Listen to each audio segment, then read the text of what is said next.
Буквы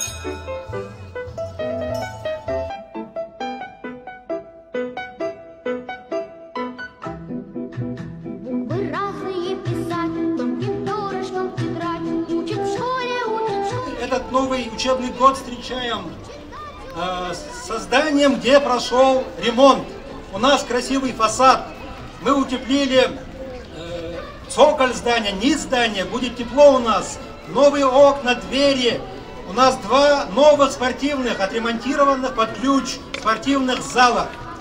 И я думаю, что для каждого из вас наша школа будет уютным, родным, вторым домом. Мне хотелось увидеть моих одноклассниц, как они выросли такими замечательными. 1 сентября это круто. Много друзей в школе. Скоро экзамены, такое сочинение. Волнуюсь. Конечно, очень волнительно проводить первоклассника.